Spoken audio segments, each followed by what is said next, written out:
Technical difference ছিল। আচ্ছা, তো অনলাইনে এটা হয়ে যায়, তোমরা সবাই বলো। তো আমরা আরেকটা অঙ্ক দেখতে পাচ্ছি। এই অঙ্কটা তোমরা দেখতেছো, আমার ভারতের তিনটা অঙ্ক হচ্ছে, এই তিনটা অঙ্ক থেকে এর বাইরে আসবে। আচ্ছা, তো এখানে দেখতেছো একটা সার্কিট আছে, সার্কিটে আমাদের কাছে যেটা চাওয়া হচ্ছে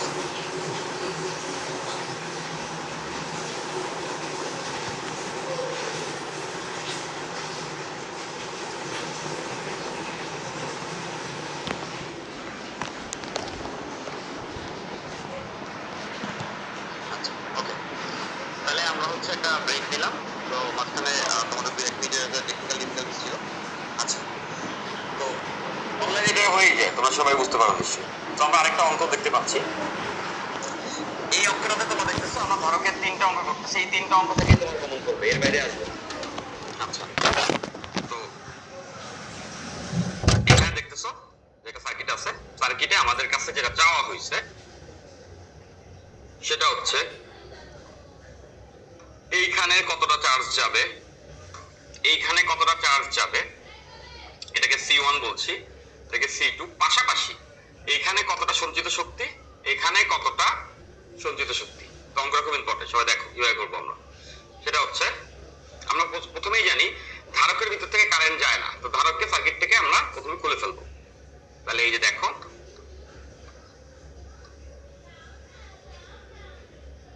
এখানে 10 ভোল্ট, এখানে 3 ওহম, এখানে 2 ওহম। এই যে একটা ধারক, এটা খুলে ফেলবো, এবং এইটা দুইটাকেই যদি আসলে আমি খুলে ফেলি, তাহলে খেয়াল করে দেখো সার্কিটে এই পয়েন্টে আর কিছু থাকে না, এই পুরো অংশতে কিছুই থাকে না। এখানে একটা ধারক ছিল, এটা খুলে ফেলছে, এই তারটা নাই, এটাও খুলে ফেলছে, এই তারটা নাই, আর এখানে তো কোনো রোধও নাই, মানে এই পুরো জিনিসটা আসলে খুলে ফেলা হয়ে গেল। তাহলে দেখো সার্কিট এটা থাকে। তাহলে এই জায়গাতে আমরা প্রথমে কারেন্টটা বের করে নিই। কারেন্ট কত হবে? V/R। আমাদের ভি কত? ভি হচ্ছে 10, আর হচ্ছে রোধ, তুলো রোধ 3 + 2 5। তাহলে এখানে কয় অ্যাম্পিয়ার? 2 অ্যাম্পিয়ার। তাহলে 2 অ্যাম্পিয়ার কারেন্ট যাচ্ছে। এই তারে যে কারেন্টটা ঘুরতেছে সেটা হচ্ছে 2 অ্যাম্পিয়ার। তাহলে 2 অ্যাম্পিয়ার যদি হয়, তোমরা হিসাবে বুঝতে পারো এইখানে বিভব কত হবে, এখানে কতটা বিভব হবে। এই যে 2 হচ্ছে এখানে আমাদের রোধ, আর এখানে কারেন্টও কত? 2 অ্যাম্পিয়ার। এই যে 2 অ্যাম্পিয়ার এখান থেকে গিয়ে এখান থেকে এখানে হয়ে এখানে আসছে। তাহলে এখানে বিভব কত হবে? বিভব আমরা জানি 2 × 2, V = IR, 4 ভোল্ট। তাহলে এই দুই পয়েন্টে, এই পয়েন্টের নাম দিলাম আমি A, এই পয়েন্টের নাম দিলাম B। A B তে কতটা বিভব আছে?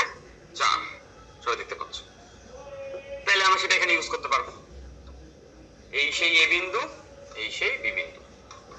তাহলে এইখানে কতটা বিভব আছে? 4 ভোল্ট। এবার এই সার্কিটে চলে আসবো। তাহলে খেয়াল করো,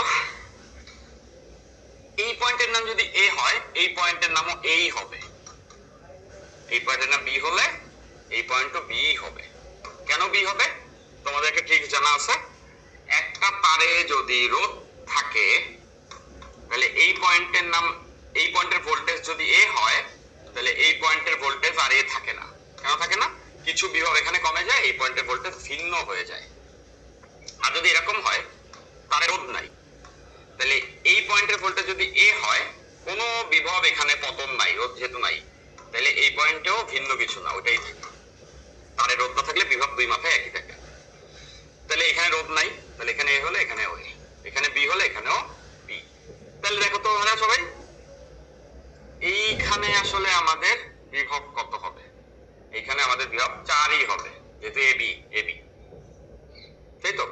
তাহলে যদি 4 হয়, তাহলে প্রথমে আমরা যেটা করব সেটা হচ্ছে, প্রথমে আমরা প্রথম ধারকের সঞ্চিত শক্তি বের করব, হাফ C1V1²।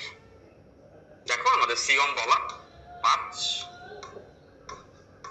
আর V1 কত বের করছি আমরা? 4। এই দুইটা মাথায় ধারকের দুই প্রান্তে 4, তাহলে × 4²। সবাই নিশ্চয়ই বুঝছো। আসবে 40 জুল। ওকে, আচ্ছা, তো এটা গেল প্রথমটা সঞ্চিত শক্তি। এখন প্রথমটার আবার কি বের করতে হবে? Q1 charge. আমরা জানি C1 equals to Q1 by V1। তাহলে Q1 কত? Q1 equals to হচ্ছে C1 V1। তাহলে C1 V1 বসাইলে মানে 5 আর 4, এই যে 5 আর 4 গুণ করলে আসবে 20 কুলম্ব। তাহলে প্রথমটায় সঞ্চিত চার্জ, প্রথমটার সঞ্চিত শক্তি বের করে ফেললাম। এবার 2 নাম্বারটা, এটা খেয়াল করো, খেয়াল করো, এখানে কোনো রোধ নাই, তাহলে এই পয়েন্টটা A, এখানে কোনো রোধ নাই, এই পয়েন্টটা B।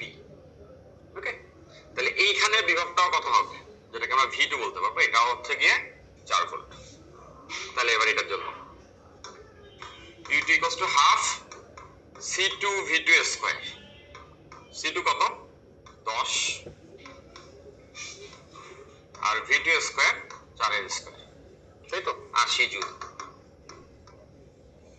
আর ঠিক তেমন করে Q2 equals to C2 V2 মানে 10 into 4, যেটা আসবে 40 কুলম্ব। ঠিক আছে, সবাই বুঝে ফেলা উচিত। ক্লিয়ার? খুব সুন্দর কিছু অঙ্ক।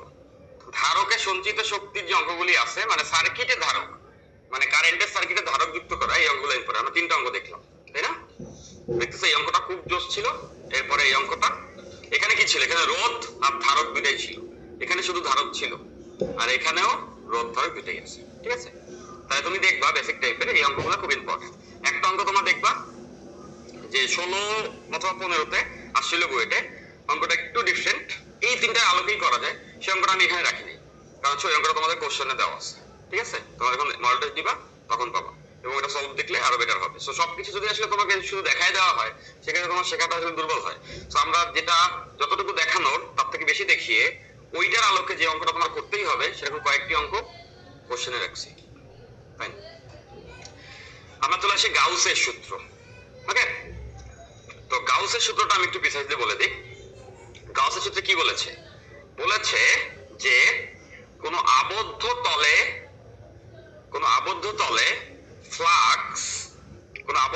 ফ্লাক্সের এপসাইলন গুণ হচ্ছে গিয়া সঞ্চিত চার্জের সমান হয়। কথাটা খুব ডিফিকাল্ট লাগে আমাদের কাছে, আমরা একটু অন্যভাবে চিন্তা করি। দেখো এই চিত্রটাই, সে কিউ চার্জ আছে, কিউ চার্জকে আমি একটা চাদর দিয়ে ঢেকে দিলাম, এটাকে বলা হয় গাউসিয়ান চাদর, তাই তো? মানে একটা তল দিয়ে ঢেকে দিলাম। ম্যাজিশিয়ান যখন ম্যাজিক দেখায়, গাড়ি উধাও করে দেওয়ার আগে একটা কাপড় দিয়ে ঢেকে দেয় না, এরকম মনে করো এইটা হচ্ছে চার্জ, এটাকে আমি চারপাশে একটা তল দিয়ে চারপাশ থেকে ঢেকে দিলাম। ঢেকে যদি দেই, তাহলে সেই ক্ষেত্রে বলা হয়েছে এই যে পৃষ্ঠ যে আছে, এই যে পৃষ্ঠ, এই পৃষ্ঠের একটা ফ্লাক্স থাকে, ফ্লাক্স, এটাকে আমরা কি বলছি? ফ্লাক্স। সো গাউসের সূত্রে বলা হয়েছে যে পৃষ্ঠের যে ফ্লাক্সটা আমরা পাই, এই ফ্লাক্সের এপসাইলন নট গুণটাই হবে ভিতরে যতটা চার্জ লুকায় আছে, মানে যাকে আমরা আবদ্ধ করেছি। ঠিক আছে, কিউ এর সমান। এটাই হচ্ছে আমাদের গাউসের সূত্র, জাস্ট এটা মনে রাখলেই হবে। পৃষ্ঠে, এইটার যে পৃষ্ঠ, এই পৃষ্ঠে যে ফ্লাক্স হবে, সেই ফ্লাক্সকে এপসাইলন দ্বারা গুণ করলে ভিতরের চার্জটা পাওয়া যাবে। ওকে, এখন আমরা ফ্লাক্স নিয়ে একটু বলে নিই। ফ্লাক্স আমরা ম্যাগনেটিজমের ক্লাসটি করিয়েছি, তোমরা পেয়েছো। ম্যাগনেটিজমের ক্লাস দেখলেই বুঝতে পারবা ফ্লাক্স কেমন বের করে। তো তাও আরেকবার একটু রিক্যাপিটুলেট দিচ্ছি। এটা তড়িৎ ফ্লাক্স। ফ্লাক্স ইকুয়ালস টু কি হয়? মানে একবার ফ্লাক্সকে ফি দেওয়া লেখা হয় ক্ষেত্রফল ভেক্টর ডট হচ্ছে কি তড়িৎ ফ্লাক্স, তো তাহলে প্রাবল্য এবং ক্ষেত্রফলের ডট গুণফলকে আমরা বলি ফ্লাক্স। তাহলে ফ্লাক্স কেমন রাশি বলো তো? ফ্লাক্স স্কেলার রাশি। ওকে ভাই, কমেন্টে এটা দিয়ে দিছি।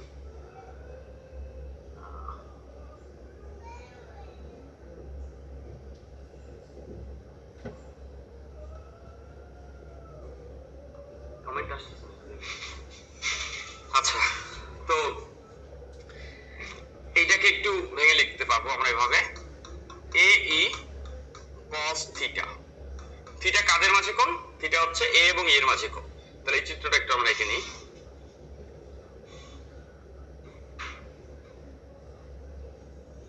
মনে করি এটা একটা ক্ষেত্রফল, একটা তল। মনে রাখবা ক্ষেত্রফল ভেক্টরের দিক সবসময় তলের কি হবে, লম্ব দিকে হবে, তলের থেকে বাইরের দিকে লম্ব।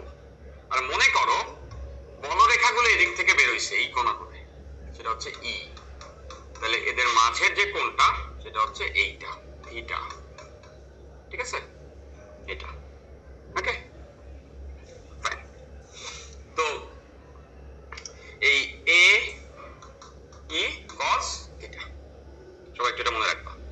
আচ্ছা, এখন যেটা হয়েছে সেটা হচ্ছে আমি যদি এই ফ্লাক্সটাকে ভাঙি তাহলে আমি এখানে কি লিখতে পারি, এইভাবে লিখতে পারি। দেখো, সেটা হচ্ছে আমি ধরলাম এই যে ক্ষেত্রটা, এই যে সারফেস, এতটুকু ক্ষেত্রফলের মান হচ্ছে ডিএস। ওকে, তাহলে এই ক্ষেত্রফলের দিকটা কোন দিকে, তলের সাথে লম্ব দিকে। তাহলে ডিএস এর দিকটা এই দিকে। ওকে, তলের সাথে লম্ব দিকে। আর এইখান থেকে কিন্তু আমাদের তড়িৎ বলরেখা বেরোবে। এই চার্জ যেখানে রাখা হয়, চার্জ থেকে এরকম করে বলরেখা বেরোয়, এরকম করে তড়িৎ বলরেখা বেরোয়। ওকে, তাহলে তড়িৎ বলরেখা যদি বেরোয় তাহলে বুঝতেছি ই এর দিকটা।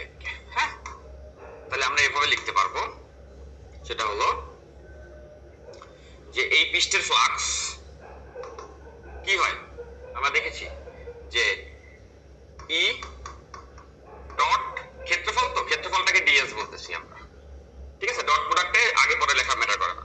এইটা এখন এইটা দিলে তো আমি ছোট্ট একটা অংশের পাইলাম, বাট আমার তো লাগবে পুরো চাদরটার, পুরো তলে। তাহলে কি করতে হবে বলতো, ইন্টিগ্রেশন করতে হবে। পুরোটা যদি ইন্টিগ্রেশন করে ফেলি তাহলে পুরো ফ্লাক্সটা পাবো।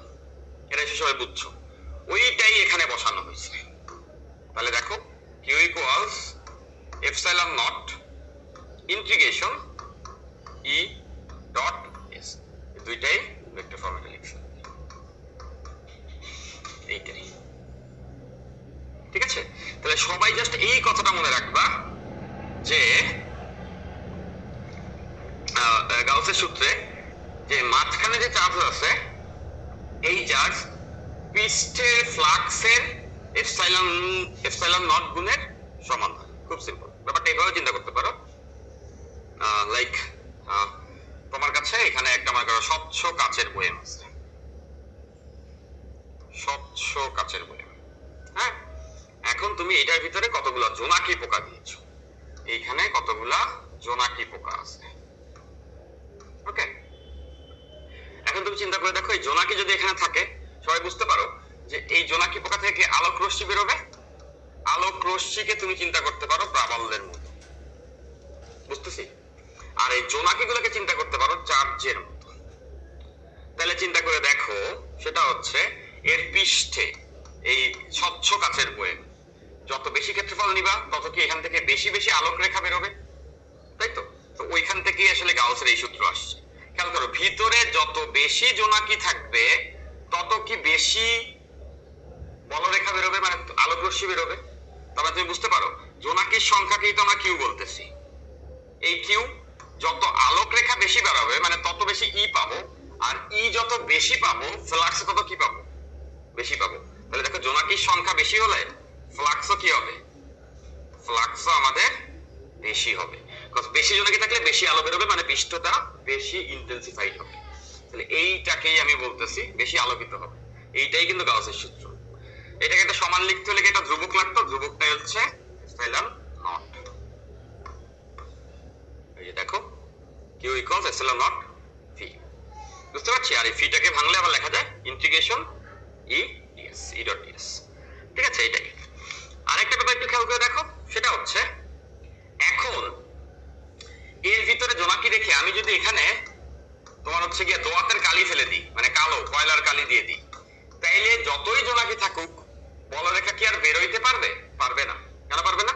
কালোর ভিতর থেকে আলো বেরোয় না, তাই তো। তার মানে এই স্বচ্ছ কাচের ভিতরে, বয়ামের ভিতরে জোনাকির সঙ্গে আমি এক্সট্রা কি রাখছি, স্বচ্ছ পানি নাকি কালো পানি নাকি নীল পানি নাকি সবুজ পানি, এর উপরে ডিপেন্ড করতেছে বলরেখা কত বের হইতে পারবে। এই জন্য এই জায়গাটাতে ভেদন যোগ্যতা চলে আসে। মানে হচ্ছে সংখ্যা বেশি হলেই ফ্লাক্স বেশি হওয়া উচিত, বাট সংখ্যা বেশি হলে আলো বেরোইতে পারবে কেমন করে, মানে বের হওয়ার ভেদন যোগ্যতা, ভেদ করতে পারবে কতটা, তার উপর ডিপেন্ড করে। বুঝতে পারছি? Quite simple thing. সবাই হোপফুলি গাউসের সূত্র এটা বুঝে ফেলেছো। চলো, তো গাউসের সূত্রের এখান থেকে আমরা কয়েকটা কেসের জন্য একটু জেনে নিব। এই অঙ্কটা একটু পরে দেখো, এই অঙ্কটা আমরা করব। তো গাউসের সূত্র অ্যাপ্লাই করে কয়েকটা ফর্মুলা আমরা জানতে পারি। সেটা হচ্ছে, মনে করো এটা একটা সরল তার, একটা তার, হ্যাঁ, এই তারটা চার্জিত, মানে এটাতে চার্জ আছে কিউ পরিমাণ চার্জ আছে এই তারে। তাহলে কিউ পরিমাণ চার্জ যদি থাকে, এই তার থেকে এই বিন্দুতে ধরলাম, এই বিন্দুটা হচ্ছে আর দূরে, এই বিন্দুতে এই তারটা যদি থাকে, তারের চারপাশে একটা বিন্দুতে, এই বিন্দুতে যদি আমি প্রাবল্য বের করি, এটা গাউস থেকে বের করা যায়। তো আমরা ওই ধরনের প্রমাণ দেখতে চাই না, সহজ সূত্রটা জানাইছি এবং জাস্ট ওই সূত্র থেকে ডিরাইভ করা যায়। আচ্ছা, এটা একাডেমিক ক্লাসগুলোতে আমরা দেখি, তাই তো? আচ্ছা, তাহলে সেটা বের করলে আসে 1/2πε0 λ/r। এটা সবার মনে রাখতে হবে। ওকে, সো আর তো বুঝতেই পারছে এটা। ল্যামডাটা কি একটু বলে দিচ্ছি। ল্যামডাকে বলা হয় রৈখিক ঘনত্ব। রৈখিক ঘনত্ব, চার্জের রৈখিক ঘনত্ব, যেটাকে লেখা যায়, বললাম এই পুরো তারটার দৈর্ঘ্য হচ্ছে এল, আর পুরো তারে চার্জ ছিল কতটুকু? কিউ। তাহলে একক দৈর্ঘ্যে কতটুকু চার্জ আছে? একক দৈর্ঘ্যে কতটুকু চার্জ আছে বলতো? একক দৈর্ঘ্যে কিউ বাই এল। এককটা কি হবে? Coulomb per metre. ঠিক আছে? তাহলে এইটাকে বলা হয় চার্জের রৈখিক ঘনত্ব। তারের মোট চার্জকে তারের দৈর্ঘ্য দ্বারা ভাগ করলেই এখানে ল্যামডা পেয়ে যাওয়া যায়। আর হচ্ছে তার থেকে কত দূরে বিন্দু, ওখানে আমরা তার প্রাবল্য মানটা বের করতে পারবো। এটা একটু মনে রাখতে হবে। পাশাপাশি আরেকটা কেস আছে, এটা একটা কেস গাউস থেকে বের করে আনা। আরেকটা কেস হচ্ছে গিয়ে আমাদের, যদি একটা প্লেট থাকে, সেটা একটা প্লেট, হ্যাঁ, এটা একটা প্লেট। সো এই প্লেটটা চার্জিত,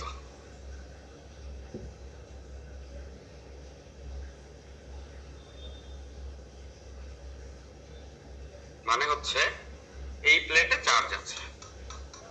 আগে তারটা চার্জিত ছিল, এবার প্লেটটা। বললাম এটাতে কতটুকু চার্জ আছে? কিউ পরিমাণ। এবং এই প্লেটটার ক্ষেত্রফল হচ্ছে এ।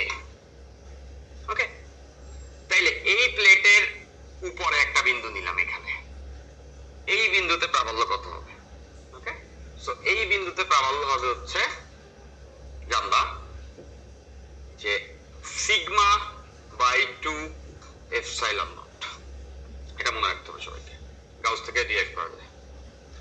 Sigma by 2 epsilon not. এখন কথা হচ্ছে সিগমা, সিগমা কি জিনিস তোমাদের আগে একবার বলছি। সিগমাকে বলা হয় তলমাত্রিক ঘনত্ব। তলমাত্রিক ঘনত্ব, সেটা ইকুয়ালস টু হচ্ছে কিউ বাই এ।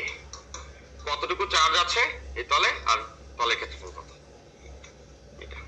ঠিক আছে, সো এখান থেকে সিগমাটা বের করে এখানে বসাইলে এপসাইলনটা আমরা জানি, পেয়ে যাব এই বিন্দুতে প্রাবল্য কত। এখানে খেয়াল রাখো, দেখছো এখানে কিন্তু দূরত্বের উপর ডিপেন্ড করে না। কেন করে না একটু চিন্তা করো। আচ্ছা, তো এবার আমাদের এই অঙ্কটাতে আমরা হাত দিতে পারি। এই দুটো ফর্মুলা আমরা জেনে নিলাম। অঙ্কটাতে কি বলেছে? অঙ্কটাতে বলেছে আমাদের যে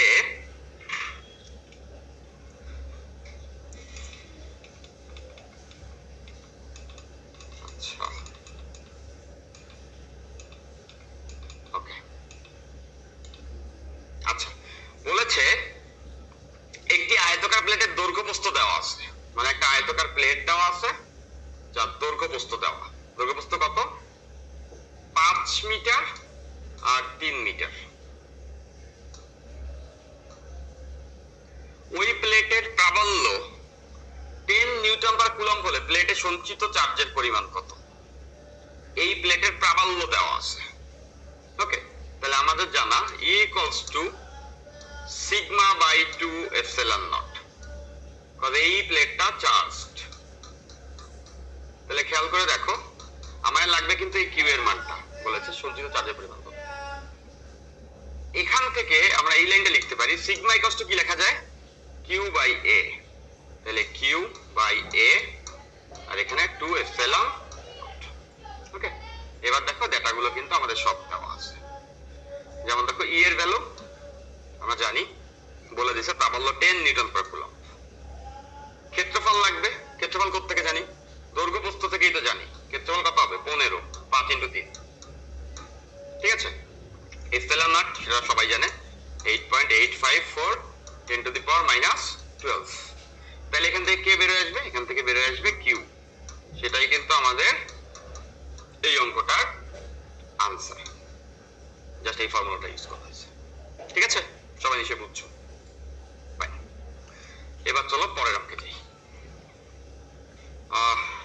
এই যেটা আমি অলরেডি বলে ফেলছি আগের স্লাইডে, দেখো তলমাত্রিক ঘনত্ব, তারপর হচ্ছে রৈখিক ঘনত্ব। এটা এখানে বলা, যে রৈখিক ঘনত্ব ইউ বাই এল আগের স্লাইডেই আছে, এটা বলা অলরেডি পড়াই ফেলছি আগের স্লাইডে। আর এই বিন্দুতে হচ্ছে প্রাবল্য বের করার যে সূত্রটা, সেটা আমরা দেখে ফেলেছি। এখানে প্রাবল্য বের করার সূত্রটা কি পাইছিলাম, 1/2 pi epsilon not lambda by r, ওইটাই। আচ্ছা, একটা সরল তারের রৈখিক ঘনত্ব, এই অঙ্কটা দেখো বলা আছে একটি সরল তারের রৈখিক ঘনত্ব। রৈখিক ঘনত্ব মানে কি, ল্যামডা। আমরা দেখেছি রৈখিক ঘনত্ব মানে ল্যামডা, 10 কুলম্ব পার মিটার। তো সেন্টিমিটার ইনভার্স হয়ে বলা এটাকে, কুলম্ব পার মিটার। এই যে রৈখিক ঘনত্ব, এটা রৈখিক ঘনত্ব দেখছি আর দূরত্বে কত হয়, 1/2 pi epsilon not lambda by R. So রৈখিক ঘনত্ব দেওয়া, তারের চারপাশে ঘূর্ণায়মান ইলেকট্রনের বেগ কত। ইম্পর্টেন্ট কোশ্চেন, দেখো খুব সুন্দর একটা কোশ্চেন। এটা একটা তার, এটা চার্জিত। চার্জিত মানে এটাতে চার্জ জমে আছে, কতটুকু চার্জ, কিউ। ওকে, আর এটা দৈর্ঘ্য এল। তো রৈখিক ঘনত্ব তো ল্যামডা বের করাই যায়, কিউ বাই এল, এটা একবারে দেওয়া আছে কিউ বাই এল এর মানটা। এর পাশে একটা ইলেকট্রন ঘুরতেছে, ইলেকট্রনের চার্জ কি, মাইনাস। এই যে একটা ইলেকট্রন, এটা একটা ইলেকট্রন চারপাশে ঘুরছে, তার মানে এটা এইটার চারপাশে বৃত্তাকার পথে ঘুরছে। এইটাকে কেন্দ্র কইরা বৃত্তাকার পথে ঘুরছে। নিশ্চয় তোমরা বুঝতে পেরেছো হোয়াট আই মিন। মানে এটা চারপাশে বৃত্তাকার পথে ইলেকট্রনটা ঘুরছে।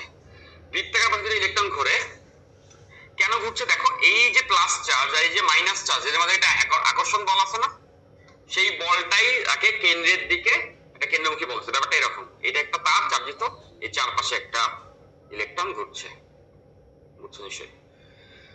সো এইখানে কতটা বৃত্তপথে ঘুরলে একটা কি থাকে, কেন্দ্রমুখী বল থাকে। তোমরা সবাই জানো কেন্দ্রমুখী বল না থাকলে বৃত্তপথে সে ঘুরতে পারে না। কেন্দ্রমুখী বল কত হবে, এম ভি স্কয়ার বাই আর। সবাই বুঝতে পারছি, ইলেকট্রন যদি ঘুরে থাকে তাহলে কেন্দ্রমুখী বল, ইলেকট্রনের ভর, ইলেকট্রনের বেগ স্কয়ার বাই আর।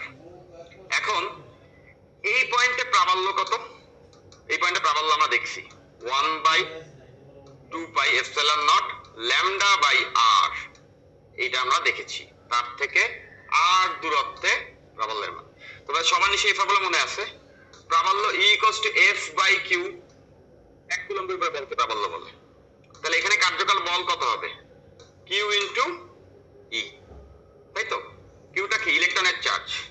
তাহলে দেখো কিউ, ই এর ভ্যালুটা কিন্তু আমরা জানি, ই এর ভ্যালুটা কত, 1/2 pi epsilon not lambda by r, এই যে এর ভ্যালু। ঠিক আছে, এখন নিশ্চয়ই সবাই বুঝতে পারো এই এফ আর ওই এফ সি এদের কি হবে, সমান হবে। মানে হচ্ছে এইটা, এই কেন্দ্রমুখী বলটাই তো এদের মাঝে আকর্ষণ বল, এটা আর এটা কি হবে, পরস্পর সমান। সমান যদি হয় তাহলে দেখতে পাচ্ছ এম ভি স্কয়ার বাই আর, এইটুকু এর সমান হবে। তাহলে কি হবে, কিউ ল্যামডা বাই আর। তাহলে এই ফর্মুলাটা একটু দেখতে লাগবে, এই তো এখান থেকে হয়ে যাবে। কিভাবে হয়ে যাবে, আমাদের কি বের করতে হবে, ফার্স্ট অফ অল যেটা হবে, আমরা কিছু কাটাকাটি করে ফেলি। হচ্ছে এই আর আর এই আর কি হবে, কেটে যাবে। তো আমাদেরকে বের করতে বলা হয়েছিল বেগ কত, এই ভিটা বের করতে বলেছিল। তাহলে এইখান থেকে দেখো এই ইকুয়েশন দেখতে কেমন হয়, mv square equals Q lambda divided by হচ্ছে গিয়ে 2 পাই এপসাইলন নট। তাইলে এবার খেয়াল করো এখানে কিন্তু আমাদের ম্যাক্সিমাম ডাটা দেওয়া আছে। কি কি ডাটা দেওয়া আছে? ফার্স্ট অফ অল ইলেকট্রনের ভর আমরা সবাই জানি, সেটা 9.1 10 টু দি পাওয়ার মাইনাস 31, এটা ইলেকট্রনের ভর। ইলেকট্রনের চার্জ জানো তুমি কত? 1.6 10 to the power minus 19। Lambda কত হয়? ল্যামডা হচ্ছে গিয়ে দেওয়াই আছে আমাদের 10 coulomb per metre. Epsilon not জানো তুমি 8.854 10 টু দি পাওয়ার মাইনাস 12। ওকে, তাইলে দেখো এখানে আর কে বাকি থাকে? বাকি থাকে শুধুই একজন, সেটা হচ্ছে কে বলতো? ভি। তাহলে ভিটাই আমাদের অঙ্কের আনসার, ভি। নিশ্চয়ই এখান থেকে ক্যালকুলেশন করে ভিটা বের করতে পারা যাবে।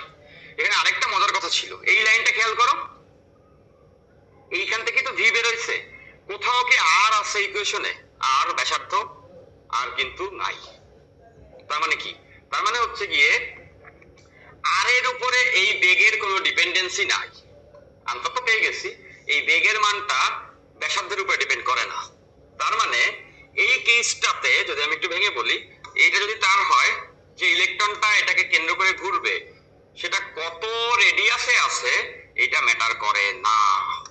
খেয়াল করে দেখো, বড় ব্যাসার্ধে ঘুরলেও তার বেগ যা হবে, ছোট ব্যাসার্ধে ঘুরলেও তার বেগ তাই হবে। দেখছো এই ইকুয়েশনে ব্যাসার্ধ নাই। তাহলে এটা একটা এমসিকিউ ডিউতে আসছিল একবার, বেশ সুন্দর একটা এমসিকিউ।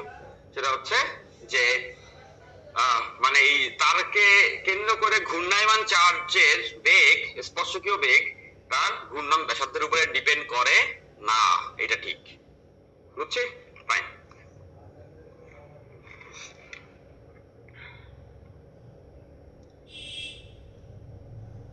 আচ্ছা ওকে ভাই, ওইখানে আসলে হ্যাং কয় মিনিট ছিল? ওরা বলতেছে 10 থেকে 15 মিনিট হ্যাং ছিল আগের পার্টে। ওটা আসলে 10-15 মিনিটই ছিল, উনি তখন দেখতে বুঝে নাই আর কি। আচ্ছা তাহলে তোমরা একটু দেখো, তোমরা যে পার্টটা দেখতে পাওনি এইটা তো সবাই বুঝতে পেরেছি, সো ওই পার্টটা আমি একটু বলে দিচ্ছি। সেটা হচ্ছে আমরা এই পার্টটা আমরা দেখছিলাম, এটা হচ্ছে হ্যাং ছিল না, এই পার্টটাতে হ্যাং ছিল। সেটা একটু আমি মানে তোমাদের একটু রিক্যাপ বলে দিই। সেটা হচ্ছে এখানে 10 ভোল্ট আছে, 10 ভোল্ট আছে, এখানে 3টা ধারক ছিল, এই 3টা ধারকের সঞ্চিত শক্তি বের করতে হবে। আমি বলে নিয়েছিলাম যে ধারক যদি শ্রেণীতে থাকে দুইটাতে একই চার্জ থাকবে, ধারক যদি সমান্তরালে থাকে দুইটাতে ভিন্ন চার্জ থাকবে, ভাগ হয়ে যাবে। আর চার্জ যখন ভাগ হবে এই ধারকটা, এই যে মোট চার্জ কিউ এসে ভাগ হবে, Q1 ইকুয়াল টু হবে C1 divide by C1 plus C2 into Q। আর এইটাতে যেটা চার্জ যাবে সেটা হচ্ছে Q2 divide by C1 plus C2 into Q। ঠিক আছে? তাহলে এইখানে আমরা প্রথমে যেটা করেছি সেটা হচ্ছে মোট চার্জ বের করে নিয়েছি। মোট চার্জ বের করার সূত্র কি? C into V। So C হচ্ছে তুল্য ধারকত্ব, এই তিনজনের তুল্য ধারকত্ব বের করছি, তার সঙ্গে V বিভব গুণ করছি, মোট চার্জ 25 পাইছি। সেই 25 চার্জ এখান থেকে কারেন্টের মতো চিন্তা করবা, সবসময় কারেন্টের সাথে চিন্তা করবা Q কে।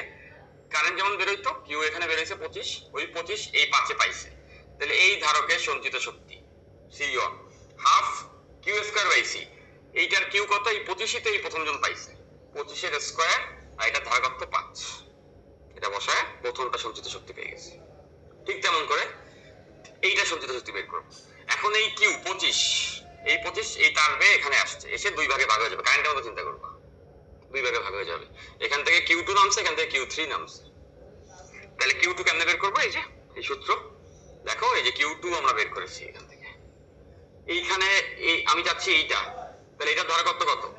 3, নিচে হচ্ছে 3 প্লাস 2, 3 প্লাস 2, এই যে এই সূত্রটা, ওই ধারকত্ব ডিভাইড বাই যে দুটো সমান্তরালে আছে ইনটু মোট চার্জ 25 পেয়ে গেছি আমরা কত? Q2। ঠিক তেমন করে Q3, এইটা, এটা ধারকত্ব 2 উপরে আর নিচে হচ্ছে এই দুইটার যোগফল যারা সমান্তরালে আছে ইনটু 25। Q2 Q3 পেয়ে গেলে এইটাতে যখন সঞ্চিত শক্তি বের করব, half Q2 square by C2। Q2 square তো ওখানে পাইছি, আর C2 হচ্ছে এটা ধারকত্ব যেটা 3। ঠিক তেমন করে পরেরটা Q3 এখানে পাইছি, তাহলে তার কত 2, তাহলে তিনজনেরই শক্তি বেড়ে গেছে। এইটাই এই অঙ্কটা আমি ব্রেকে পরে করাইলাম, এটা পেয়েছো তোমরা। সো গাউস পড়ে ফেলছি, গাউসে যতটুকু পড়ছি এতটুকু জেনে আসলে আমাকে পরীক্ষা হলে যাই না, এতটুকু জানি না আমরা আসলে, মানে আমি যখন বুয়েট পরীক্ষা দিয়েছি আমি নিজেও এটা জানতাম না, তো আমি বুয়েটে শেষে চান্স পাইছি। মোস্ট প্রবাবলি তুমি এটা জানতেছো মানে তুমি আরো বেটারই করবে। Okay fine. আচ্ছা, সো আমরা গাউসে আরো অঙ্ক দেখতে পারবো। দেখো এখানে একটা অঙ্ক দেখতে পাচ্ছ, এ ক্ষেত্রফল আয়তকার প্লেট, এ ক্ষেত্রফল আছে, এই প্লেটটা আয়তকার প্লেট, আর এখানে যদি ডি হয় এখানে ডি কত, আমি কিন্তু এটা অলরেডি তোমাদের বলেই দিছি, এই যে এখানে এটা পড়া হয়ে গেছে, তো এখানে আরেকটা স্লাইডে এক্সট্রা দিয়ে রাখছে। সো এই পয়েন্টে ইটা কত আমরা একটু বলে নিব, ই কষ্ট হবে সিগমা বাই 2 এপসাইলন নট। ঠিক আছে? আচ্ছা, এখন তোমাদের মনে আছে ক্লাসের শুরু থেকে যারা ছিল, তোমাদের একটা কথা আমি একটু রিকোয়েস্ট করব, তোমরা অনেকে আছো অনলাইন ক্লাসে যেটা করো সেটা হচ্ছে যে একটু ফাঁকিবাজি করার চেষ্টা করো, সেটা হচ্ছে যে ক্লাসের মাঝখানে 10-15 মিনিট নিজে একটু ঘুরে ফিরে আসো, তারপরে এসে পরের অংশ করো, বা ভাবো যে ওই 10 মিনিট পরে কভার করে ফেলবো না ভিডিও দেখা। তো ওইভাবে হয় না, মনে রাখবা ভিডিও যখন তুমি পাও খুব উপকারী ভিডিওগুলো পরে পাওয়া, বাট মনে রাখবা লাইভ ক্লাস তোমাকে এই ব্যাপারটা এইভাবে বুঝাই, মনে করো বার্সা আর রিয়ালের এল ক্লাসিকো ম্যাচ হচ্ছে, বা বাংলাদেশ আর ইন্ডিয়ার একটা ম্যাচ হচ্ছে, এখন এই ম্যাচটা তুমি চাইলে ইউটিউবে হাইলাইটসও দেখতে পারো, অথবা খেলাটি যখন হচ্ছে টিভির সামনে বসে বল বাই বলও দেখতে পারো। এখন তুমি বলো তো এই দুইটার মাঝে পার্থক্য কতটা, আকাশ আর পাতাল। বুঝতে পারো? লাইভ খেলা দেখা লাইভই হয়, আর হচ্ছে পরে হাইলাইট দেখা যায়, বাট ওই মজাটা আর থাকে না। বুঝতে পারছি? তো লাইভ ক্লাসে লাইভই থাকতে হবে, হ্যাঁ ফাঁকিবাজি করা যাবে না। অনেকে আছে 5-10 মিনিট একটু ব্রেক নিয়ে তারপরে আবার আসো, তো ওই সময় হয়তো আমি এমন একটা কথা বলে রাখছি যে কথাটা আমি হয়তো ক্লাসের লাস্টে গিয়ে কোথাও রিলেট করবো, তুমি আর এটা ধরতে পারবে না, তুমি হয়তো ওই কথাটা মিস করছিলা। তো সবসময় ক্লাসে সম্পূর্ণ টাইম থাকবা, ঠিক আছে? Good practice. মনে রাখবা জীবনে বড় হইতে হলে কষ্ট করতেই হবে, কষ্ট না করে বড় হওয়ার কোনো চান্স নাই। তুমি অ্যাডমিশনে চান্স পেতে চাও, ভাবতেছো ওর থেকে আমি কম কষ্ট করে চান্স পেয়ে যাবো, জীবনও পাবো না। একটা নির্দিষ্ট লেভেল পর্যন্ত পরিশ্রম করতে হবে। যখন যেখানে যে অবস্থায় আছো পরিশ্রমী হতে হবে, এটাই হচ্ছে তোমার মেইন কথা। তবে এই পরিশ্রম করার জন্য মাঝে মাঝে আমাদের যেটা দরকার হয় সেটা হচ্ছে যে মনোবল দরকার হয়, নাহলে পরিশ্রম করার ইচ্ছাটা আসে না। সেটা পাইতে হইলেও কি মোটিভেশন দরকার? তোমরা বলো না মোটিভেশন দরকার। মনে রাখবে কোনো একটি কাজ করার বেস্ট মোটিভেশন হচ্ছে কাজটি করা। বুঝতে পারছো? তো দুনিয়াতে অনেক আজগুবি মোটিভেশন তোমাকে মানুষ দিবে, বাট বিশ্বাস করো তুমি বেড থেকে উঠা যখন কাজে যাবা তখনই তুমি মোটিভেশন গেইন করবা, ওই মোটিভেশনেই তুমি কাজটা করবা, এবং ওই কাজটা করার মাধ্যমে আরো মোটিভেশন আসবে, তারপরে এই কাজটা করা হবে। ঠিক আছে? ক্লাসটি করবা, ক্লাস করার পরেই পড়ার ইচ্ছা হবে, পড়ার ইচ্ছা হইলেই দেখবা বই খুলে বসা হয়েছে ওইদিনকে রাতে, আর বই খুলে বসলেই মনে হবে অঙ্ক করি, অঙ্ক করা হবে, এভাবে অঙ্ক করলেই মনে হবে বইটা পরীক্ষা দেই, বইটা পরীক্ষা দিলেই দেখবা চান্স পাবা, তারপরে তুমি আবার ইঞ্জিনিয়ার হওয়ার জন্য মোটিভেট। বুঝতে পারছি? তো ব্যাপারটা এই জন্যই বলি যে তোমরা যারা মানে আজগুবি সব মোটিভেশন খুঁজে বেড়াও তাদেরকে বলছি এগুলা জাস্ট তোমাকে কতগুলো কথা শোনানোর মতো। ঠিক আছে? There are some good points also, but must remember তোমাকে একলা হাঁটতে শিখতে হবে। তুমি চিন্তা করে দেখো, তুমি সাকসেসফুল হতে চাও, হ্যাঁ তুমি যদি সাকসেসফুল হতে চাও, কে না হতে চাও? তোমরা যারা আছো এই মুহূর্তে ক্লাসে, কে না সাকসেসফুল হতে চাও, যে না ভাই আমি সফল হইতে চাই না, আমি খুবই ব্যর্থ হইতে চাই, এমন কেউ আছো? নাই। সবাই বলবা, যদি 100 লোকের অডিয়েন্স থাকে আমি বললাম who wants to be billionaire, সবাই কি বলবে? হ্যাঁ আমি, বা who wants to be better, এরকম কিছু জিজ্ঞাসা করলে সবাই বলবে যে আমি হতে চাই। তাহলে 100টা মাথাকে জিজ্ঞাসা করলে 100টা মাথাই বলবে যে হ্যাঁ, সবাই হ্যান্ড রাইজ করবে যে হ্যাঁ আমরা সবাই হতে চাই সাকসেসফুল, আমরা সবাই হতে চাই। তার মানে সবার নিশ্চয়ই সাকসেসফুল হওয়ার ইচ্ছা আছে। তাহলে ওয়ার্ল্ডে তাহলে সব মানুষ সাকসেসফুল না কেন? সবাই তো হইতে চায়, তাহলে সবাই হয় নাই কেন? খুব সিম্পল, তুমি দেখবা 2% মানুষ আসলে সাকসেসফুল, 98% মানুষই ফেইলিয়ার ভাবেন। তার মানে তুমি বুঝতেছো সংখ্যাটার পার্থক্য দেখো, 100-র ভিতরে 98 জন লোক আসলে পারবে না সাকসেসফুল হইতে, পারবে কয়জন? 2 জন। তার মানে 98 জন যে কাজ করছে, 2 জন তার থেকে ভিন্ন কাজ করছে, তারা কাজে গেছে ঘুম থেকে উঠা, আর এই 98 জন ঘুম থেকে উঠে কাজে যায় নাই। তার মানে 2 জন যখন গেছে পথটা কিন্তু ফাঁকা ছিল, আর এখানে যখন 98 জন আছে তখন কিন্তু পথে অনেক লোকজন ছিল। তাহলে অনেকে আছে না যে আমার বন্ধু তো খেলতেছে, আমার বন্ধু তো ঘুরতেছে, আমি একলা পড়ালেখা করতেছি। খুব সিম্পল, সাকসেসফুল মানুষরা মাইনরিটি, খুব ছোট পার্সেন্টেজের মানুষরাই আসলে সফল হয়, আর খুব বড় পার্সেন্টেজের মানুষরা ব্যর্থই থাকে। ওয়ার্ল্ডের খুব অল্প মানুষই successful. Warren Buffett, Bill Gates, যদি এটা মনিটারি ইউনিটে বলছি, বা তাদের কাজগুলো অনেক ইম্প্যাক্টফুল, তারা তো 1000 কোটি না, তারা 1-2 জন করে, তাই না? তাহলে তোমাকে আসলে বলতে চাচ্ছি একলা চলতে হবে।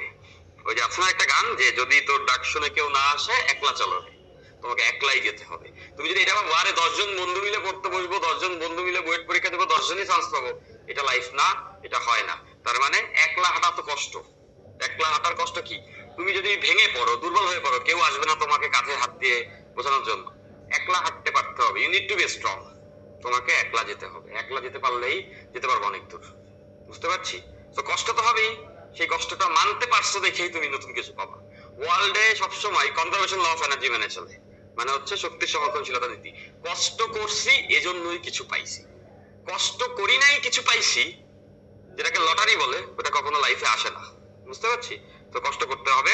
যখন তুমি দেখবা অন্য বন্ধুরা ঘুমাচ্ছে, তুমি ঘুমাচ্ছ না, পড়তেছো, তুমি মনে রাখবা এই জন, তুমি যদি ঘুমাই থাকো তাহলে ওদের মতো সারা জীবন 98 জন লোকের সঙ্গে ঘুমাই থাকতে পারবা, বাট তুমি লাইফে কিছু পাবা না। সেটা মাথায় রাখবা, কষ্ট করতে হবে। তো ক্লাসে ফাঁকিবাজি করা যাবে না, ফার্স্ট অফ অল ক্লাসে ফুল টাইম থাকতে হবে। হ্যাঁ, 4-5 জন অনেকে তো ছিল, এখন তো অনেক লোক চলে গেছে, আমিও একটু যাই, ব্রেক নিয়ে আসি না, তাইলে 98 চলে আসবে।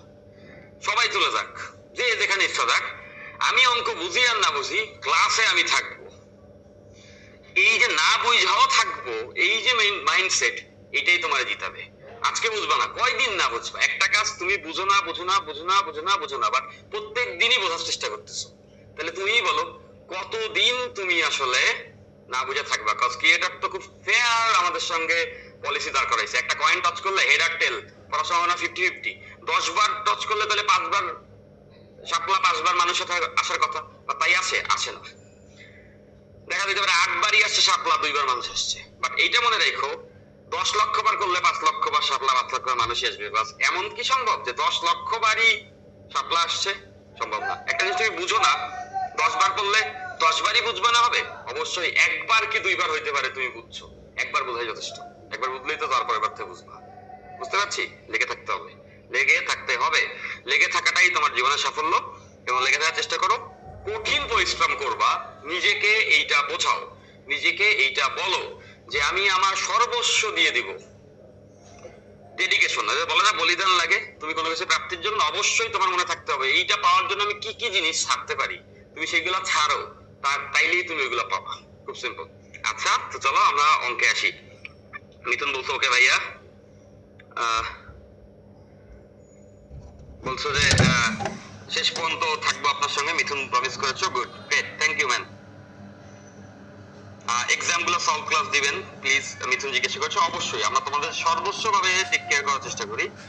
যতটুকু না করলেই না, ততটুকু তো করি, তার থেকে বেশি করার চেষ্টা করি। ঠিক আছে? আমাদের এই ডেডিকেশনের হয়তো মাঝে মাঝে এরকম হয়, তোমাদের অনেক ফ্লাউস মাথায় আসে যে ভাই এইটা হইলো না, ওইটা হইলো না, এইটা কেন পাইলাম না। এইটুকু বলতে পারি, সেটা হয়তো তুমি পাইলা না, বা তুমি আরেকটু আশা রাখছো, বাট আমাদের এখানে চেষ্টার কমতি কিন্তু কারো থাকে না। ঠিক আছে? ফাইন, চলো আমরা হচ্ছে সামনে আগাই। আচ্ছা, এখানে যে কথাটা বলতে চাইছিলাম সেটা হচ্ছে ধারকের ভিতরে, আমি প্রথমেই বলে রাখছিলাম, একটা ধারকের ভিতরে, এটা যে একটা ধারক হয়, এই ধারকের ভিতরে কোন বিন্দুতে প্রাবল্য sigma by epsilon naught, sigma by epsilon naught. সেটা কিভাবে আসছে একটু বলে দিই, যদিও থিওরি তাও একটু বলে দিই। দেখো এখানে আমি একটা প্লাস চার্জ রাখলাম, ধারকের একটা প্লেট প্লাস, একটা প্লেট মাইনাস। তাহলে দেখো এটাকে একটা প্লেট না, তো প্লেটের উপর একটা বিন্দু পড়ছে না, এই যে এটার মতো। তাহলে এই জায়গাতে নিশ্চয়ই বুঝতে পারতেছো, এই প্লাস চার্জের জন্য এখানে প্রাবল্য কোন দিকে হবে? আমি দেখেছি প্লাস চার্জের জন্য প্রাবল্য সবসময় কি হয়? বাইরের দিকে, এই দিকে হবে E1। আর এই যে মাইনাস, মাইনাসের জন্য কি হয়? ওর দিকে হয়। আমি বলছি প্লাস হইলে বিন্দু থেকে বাইরে, মাইনাস হইলে বিন্দুর দিকে। এটা মাইনাস দেখে ওইটার দিকে, তাহলে এখানে হচ্ছে E2।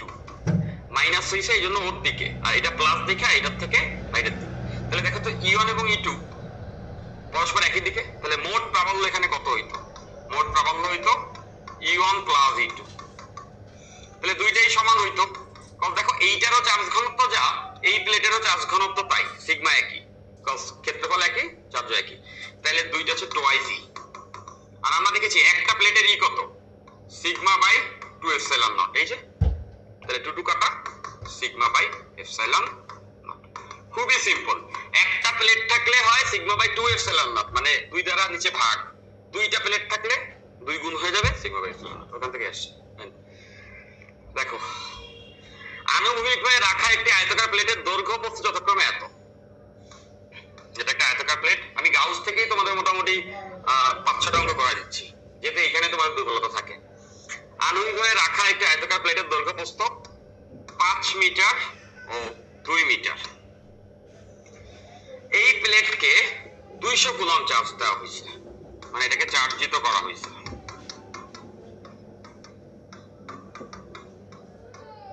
ওকে, প্লেটের উপরে ভাসমান 5 কুলম্ব চার্জের ভর কত? বেশ সুন্দর একটা অঙ্ক। দেখো, এইখানে ভাসমান 5 কুলম্ব চার্জ, এই চার্জটা কত? 5 কুলম্ব। এর ভর বের করতে বলছে। তো খেয়াল করে দেখো, নিচের দিকে কত কাজ করবে? নিচের দিকে mg কাজ করবে। নিচের দিকে কাজ করবে mg, ঠিক আছে? ওজন লাইক এরকম যে এই একটা প্লেট আছে, এই প্লেটের উপরে এখানে একটা চার্জ ভাসতেছে, তাহলে নিচে mg কাজ করবে। এই যে নিচে mg। এখন নিচে mg কাজ করলে তো পড়ে যাওয়ার কথা, কিন্তু ও পড়তেছে না। নিচে mg কাজ করতেছে, বাট ও পড়তেছে না। ও যদি না পড়ে সেক্ষেত্রে ব্যাপারটা কিরকম? ব্যাপারটা হচ্ছে যে ওর উপরের দিকে একটা বল কাজ করছে। সেই বলটা কি হবে? ওর চার্জ ইনটু প্রাবল্য। সব দেখো, এটা পজিটিভ চার্জ। পজিটিভ চার্জ হলে প্রাবল্যের দিক কোন দিক হয়? উল্টো দিকে। তাহলে বুঝতেছো, এই চার্জের উপরে নিচের দিকে mg কাজ করে, আর এইটা যেহেতু এই প্লেটের উপরে ভাসমান আছে, দ্যাট মিন্স এর উপরে একটা বল কাজ করে। বলটা কি হয়? কিউ ইনটু প্রাবল্য। নিশ্চয়ই এটা ভাসমান, মানে উপরের বল নিচের বল সমান, মানে mg ইকুয়ালস কিউ ইনটু ই। সবাই সেটা বুঝছো?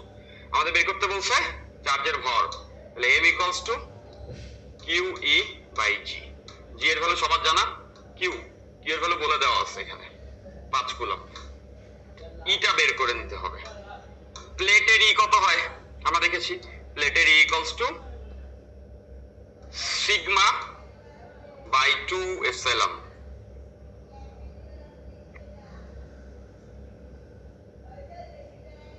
Sigma by 2 epsilon naught.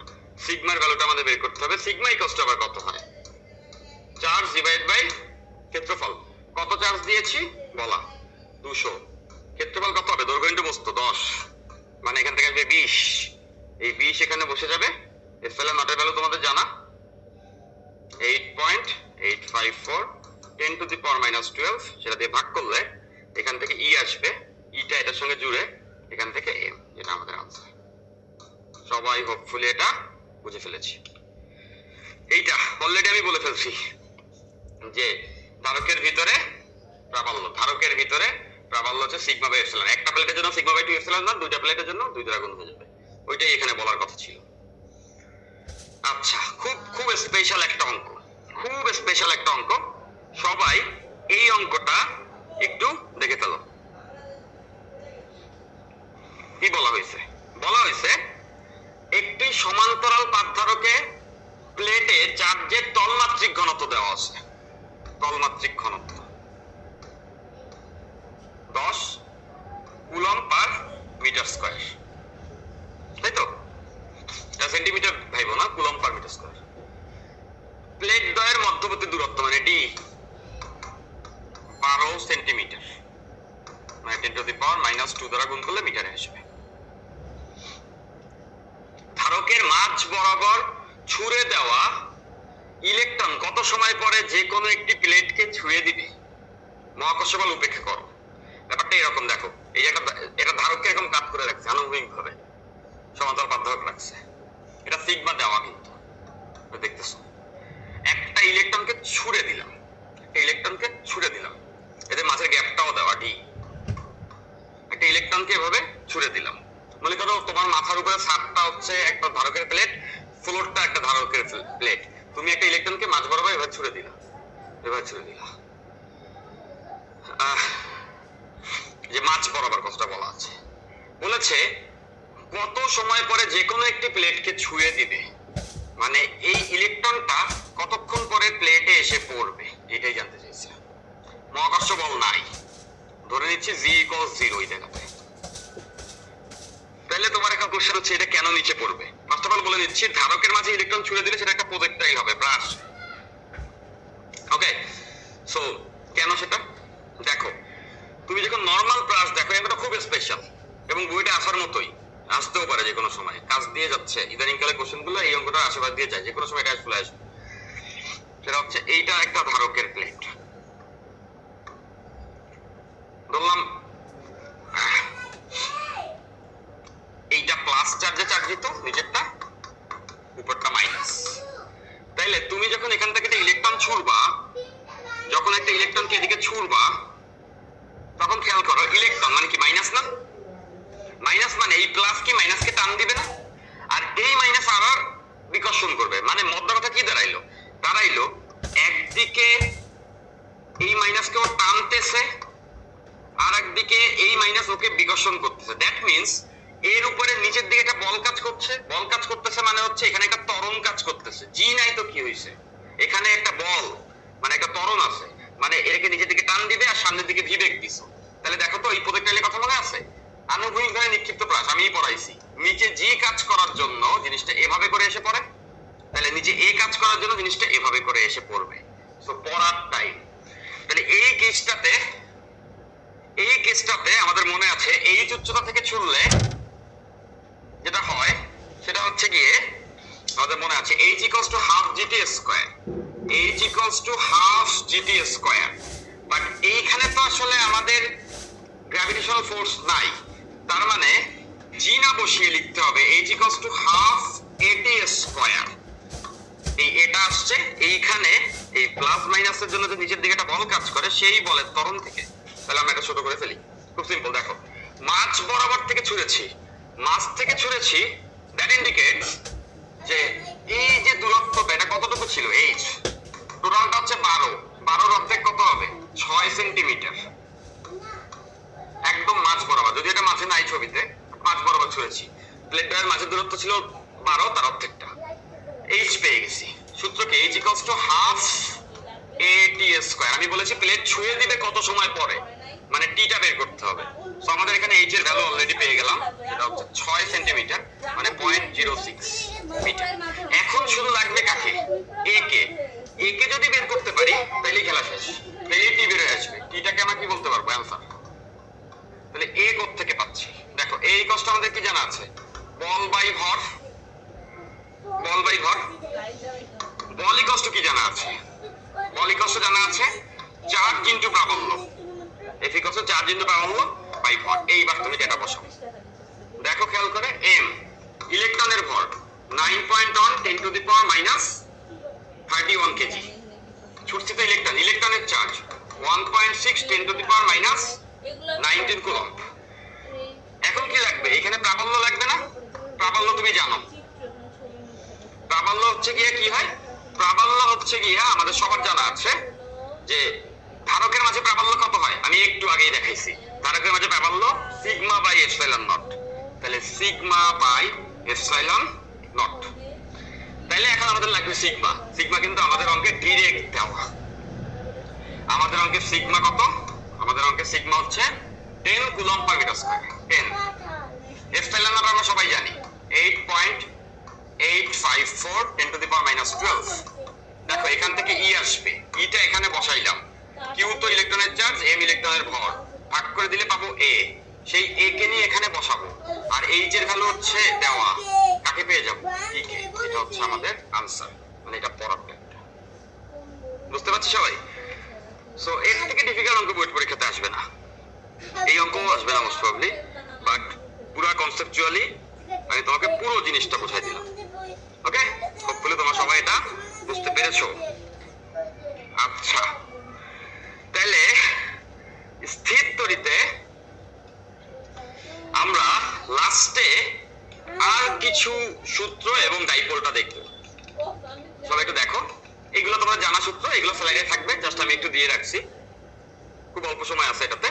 সেটা হচ্ছে ফাঁপা গোলক যদি হয়, ফাঁপা গোলক, হ্যাঁ, তো ফাঁপা গোলক হলে সেক্ষেত্রে আমরা দেখাই দিছি যে গোলকের কোথায় কত আসলে বিভব হবে। এই সূত্রগুলো তোমরা বইয়ে পেয়ে যাবা।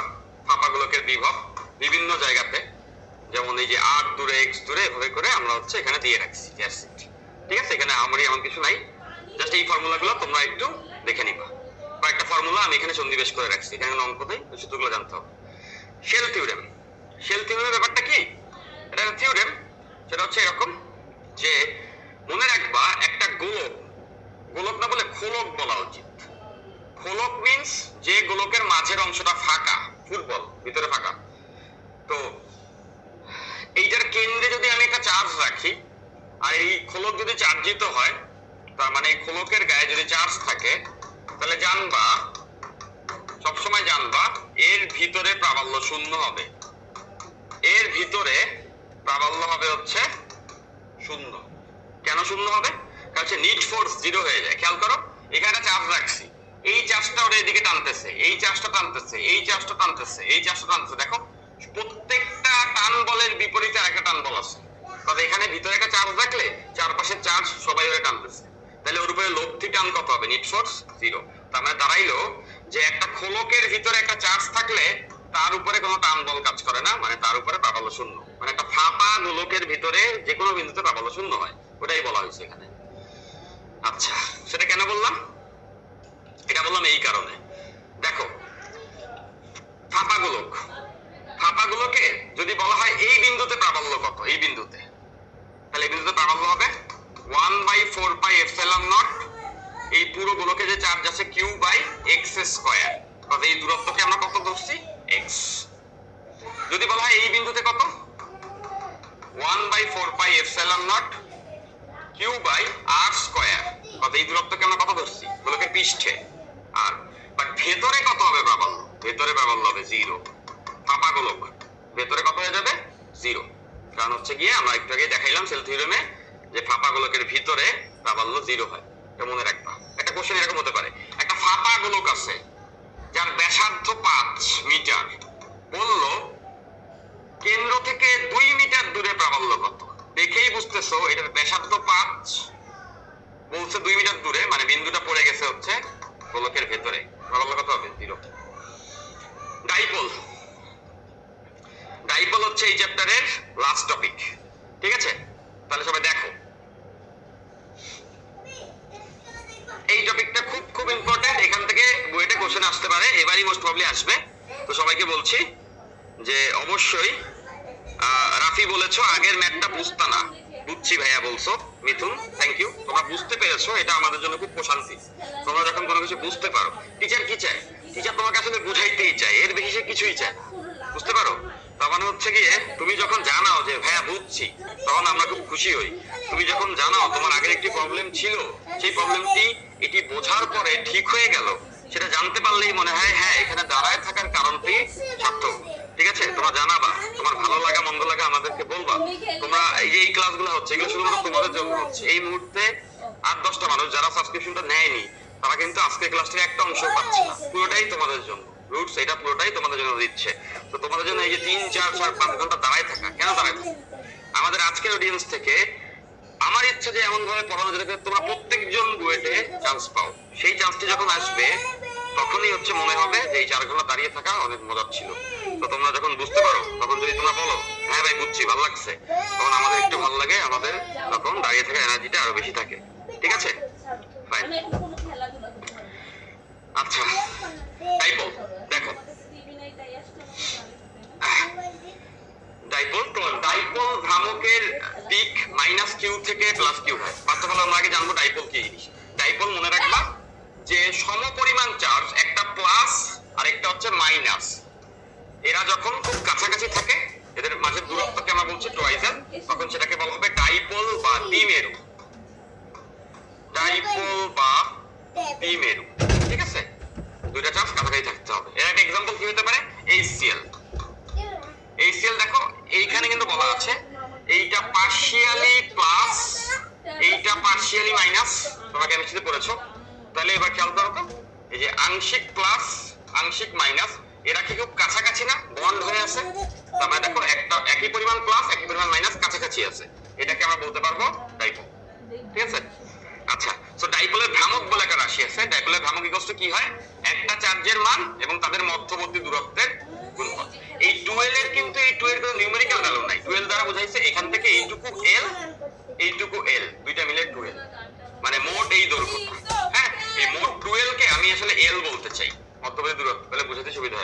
তাহলে এভাবে লিখতে পারবো P equals to Q into বড় L। L এর পরিচয় কি? চাপবিদের মাঝের দূরত্ব। এখন কথা হচ্ছে ডাইপোল ভ্রামক একটা ভেক্টর, এটা একটা ভেক্টর রাশি, এখান থেকে কি পাবো? মান। এখন তোমার কোশ্চেন হচ্ছে তাহলে ভাই দিক কোথা থেকে পাবো? দিকটা ডিফল্ট মনে রাখবা, কারণ আছে অনেক, জাস্ট এখন এটা মনে রাখলে চলবে। ডাইপোল ভ্রামকের দিক মাইনাস কিউ থেকে প্লাস কিউ এর দিকে। ব্যাপারটা এরকম, সে মাইনাস কিউ একটা চার্জ আছে আর প্লাস কিউ একটা চার্জ আছে, ওকে? তাহলে ডাইপোল ভ্রামকের দিক মাইনাস কিউ থেকে প্লাস কিউ এর দিকে, মানে হবে এই ভ্রামকের দিকটা হবে এই মাইনাস থেকে প্লাসের দিকে। পি যে একটা ভেক্টর, সেটা দিক হবে সবসময় মনে রাখবা উল্টা একটু, মাইনাস থেকে প্লাসে, আর মানটা হবে হচ্ছে একটা চার্জের দূরত্ব, তাহলে দূরত্বকে আমি বড় হয়ে বলছি, ঠিক আছে? চলো অঙ্ক করলে এটা বুঝবো। অঙ্ক করা মনে রাখবা, কোনো কিছু বোঝার জন্য সব থেকে বেস্ট হচ্ছে সেই থিওরি রিলেটেড অঙ্ক করা। দেখো একটা অঙ্ক আছে, সবাই পড়ো। আচ্ছা, কি বলা আছে? বলা আছে একটি সমবাহু ত্রিভুজের তিন কোণায় যথাক্রমে, একটা সমবাহু ত্রিভুজ তিন কোণায় যথাক্রমে তিনটা চার্জ আছে, দেখতেছো? Minus plus on coulomb minus coulomb. স্থাপন করা হলো দ্বিমেরু ভ্রামক কত? বাহুর দৈর্ঘ্য 2 সেন্টিমিটার। প্রথম অংশটা এটা, এই কোণ আগে আমরা করি, খেয়াল করো দ্বিমেরু ভ্রামক কত একটু দেখতে হবে। এটা সেটা হচ্ছে এইখানে প্লাস 1 কুলম, আগে দেখতে হবে কয়টা দ্বিমেরু আছে, এখানে কত? Plus 1 coulomb. এইখানে যে তুমি দেখতেছো মাইনাস 2 কুলমকে এভাবে লেখা যায় না? মাইনাস 1 কুলম মাইনাস 1 কুলম, দুইটা মাইনাস 1 কুলম, তাহলে এখানে কয়টা মাইনাস 1 কুলম আছে বলো তো? দুইটা। তাহলে দেখো এই একটা প্লাস 1 কুলম, ব্যাপারটা এরকম, এই একটা প্লাস 1 কুলম আর এই কর্নারে একটা প্লাস 1 কুলম, এরা দুইজনে মিলে কি হবে? একটা প্লাস একটা মাইনাস মিলে একটা ডাইপোল। ঠিক তেমন করে এখানের প্লাস 1 কুলম এখানে মাইনাস 1 কুলম, এরা দুজনে মিলে আরেকটা ডাইপোল। তাহলে মোট কয়টা ডাইপোল হলো এখানে? দুইটা। তাহলে ব্যাপারটা আমরা এখানে ছোট করে করে ফেলি। প্রথম অংশটা এই অঙ্কের দেখো, এই তো সেই ত্রিভুজ। তাহলে প্রথমে হচ্ছে এই প্লাস 1 কুলম আর এই কোণা থেকে নিলাম আরেকটা মাইনাস 1 কুলম, এরা মিলে একটা ডাইপোল। তাহলে এই ডাইপোল ভ্রামকের দিক কোন দিক? খুব সিম্পল, কি হয়? মাইনাস থেকে প্লাসের দিকে, এই দিকে। এটা হচ্ছে P1, মাইনাস থেকে প্লাসে। তাহলে কত হবে? চার্জের মান তো 1, মাঝের দূরত্ব কত? এই বাহুর দৈর্ঘ্য বলা আছে, বাহুর দৈর্ঘ্য হচ্ছে 2 সেন্টিমিটার, মানে হচ্ছে 0.02 মিটার। তাহলে এখানে আসবে 0.02। ডাইপোলের একক কি হয় বলো তো? Coulomb metre. সেন্টিমিটার ভাইবো না কেউ, C for coulomb, M for metre. আচ্ছা, এইবার আরো দেখো, সেটা হচ্ছে এইখানে কি মাইনাস 1 কুলম আরেকটা আছে না? বুঝতেই পারতেছো, এখানে মাইনাস 2 কুলম, একটা তো গেল ওর সাথে, আরেকটা যাবে কার সাথে? আরেকটা যাবে এটার সাথে। এখানে যে প্লাস 1 কুলম আর এখানে যে মাইনাস 1 কুলম, এরা মিলে আরেকটা ডাইপোল। তাহলে এই ডাইপোলের দিক কোন দিক? খুব সিম্পল, মাইনাস থেকে প্লাসে। এটাকে আমি বলছি P2। তার মান কত হবে? একই হবে, 0.02 কুলম মিটার। তাহলে এটা তো ভেক্টর, একটা এদিকে আর একটা এদিকে। এখন তুমি এখানে বলো তো লব্ধি মান কত হবে? এদের লব্ধি হবে, বুঝতেই পারছো, মাঝের কোণ কত? সমবাহু ত্রিভুজ বলছে, মাঝের কোণ 60 ডিগ্রি। তাহলে এবার একবারে ফর্মুলা লিখবো, root over P1 square P2 square 2P1 P2 cos 60 degree. ঠিক আছে? তাহলে তুমি দেখো P1 P2 তুমি জানো, P1 P2 বের করছো, আর এদের মাঝের কোণ 60, এখান থেকে যেটা আসবে সেটাই হচ্ছে আমাদের আনসার। দ্বিমেরু ভ্রামক কত? সবাই এসে বুঝছো, দেখবে ইসাক স্যারের লাস্ট অঙ্ক এটা, নতুন এডিশনের বই। ঠিক আছে, করে দিলাম। আচ্ছা, এই অঙ্কটা বইয়ের পরীক্ষাতে আসে না এখন পর্যন্ত। অঙ্কটা দেখে আমার মনে হয়েছে এই টাইপের অঙ্কগুলা অতি দ্রুত চলে আসে, এখনো যেহেতু আসে নাই তার মানে আসবে, খুব দ্রুত আসবে। বুঝোস তোমাদেরই আসতে হবে। এবার বলছে ওই ত্রিভুজকে 10 নিউটন পার কুলম তড়িৎ ক্ষেত্রে স্থাপন করলে যখন দ্বিমেরু ভ্রামক এবং তড়িৎ ক্ষেত্রের মাঝে কোণ এত হবে তখন টর্ক কত হবে? এই কোশ্চেনের আনসার জানতে হলে আমাদের একটু পরের স্লাইডে আসতে হবে।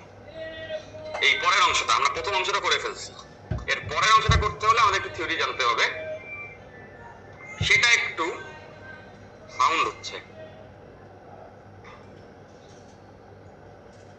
সেটা একটু আমি বলে নিচ্ছি। হ্যাঁ, থিওরিটা একটু দেখে তারপর আমরা এখানে ব্যাক করে এটা দেখবো। এখানে কি বলা আছে কথাটা মনে রাখবা। কথাটা বলা আছে কোন দ্বিমেরুকে তড়িৎ ক্ষেত্রে স্থাপন করলে সেটা ঘুরবে, সেটা ঘুরবে, মনে রাখবা। তড়িৎ ক্ষেত্রে দ্বিমেরু রাখলে সেটা ঘুরে। ব্যাপারটা আমি বুঝাই।